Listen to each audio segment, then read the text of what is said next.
ગુજરાત ભાજપને મળી ગયા નવા નાથ. જગદીશ વિશ્વકર્મા બનશે ભાજપના 11મા પ્રદેશ પ્રમુખ. અંતે અનેક અટકળો અને ચર્ચાઓ વચ્ચે ગુજરાત ભાજપને મળી ગયા છે નવા નાથ. CR પાટીલની ટર્મ પૂર્ણ થયા બાદ ઘણા સમયથી ગુજરાત ભાજપના નવા સુકાની કોણ બનશે તેને લઈને સસ્પેન્સ ઘેરાયું હતું. હાઈ વોલ્ટેજ ડ્રામા બાદ અંતે પ્રદેશ પ્રમુખ માટેના ફોર્મ ભરવાના દિવસે હાઈકમાન્ડે જગદીશ વિશ્વકર્મા પર પસંદગીનો કળશ ઢોળ્યો. હવે ગુજરાત ભાજપના 11મા પ્રદેશ પ્રમુખ જગદીશ પંચાલ બનશે.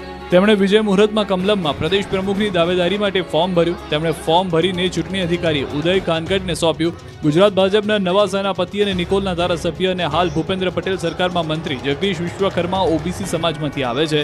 નરેન્દ્ર મોદી અને અમિત શાહની નજીકના હોવાથી તેમને 2027માં ભાજપના રથના સારથી બનાવવામાં આવ્યા છે.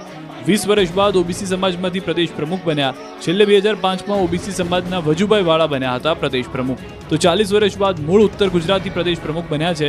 છેલ્લે 1985માં ઉત્તર ગુજરાતમાંથી ડોક્ટર AK પટેલ બન્યા હતા પ્રદેશ પ્રમુખ. આ સાથે જ ગુજરાતમાં સરકાર અને ભાજપ સંગઠન બંને પર અમદાવાદ શહેરનો દબદબો સાબિત થઈ ગયો. અત્યાર સુધીમાં ભાજપે કોઈ એક જ જિલ્લા કે શહેરના નેતાને મુખ્યમંત્રી અને પ્રદેશ અધ્યક્ષ ક્યારેય એકસાથે બનાવ્યા નથી. તેથી આ કિસ્સો અપવાદરૂપ બન્યો. શનિવારે ગુજરાત ભાજપના નવા પ્રદેશ અધ્યક્ષનો પદગ્રહણ સમારોહ યોજાશે. પ્રદેશ ચૂંટણી સમિતિ સત્તાવાર રીતે નવા પ્રદેશ અધ્યક્ષનું નામ જાહેર કરશે. કેન્દ્રીય ચૂંટણી ઇન્ચાર્જ ડોક્ટર K લક્ષ્મણજી રહેશે હાજર. ગાંધીનગરમાં ભાજપ પ્રદેશ કાર્યાલયમાં સવારે 10 વાગે સમારોહ યોજાશે. તો દિવાળી પહેલા મંત્રીમંડળનું વિસ્તરણ પણ થઈ શકે છે.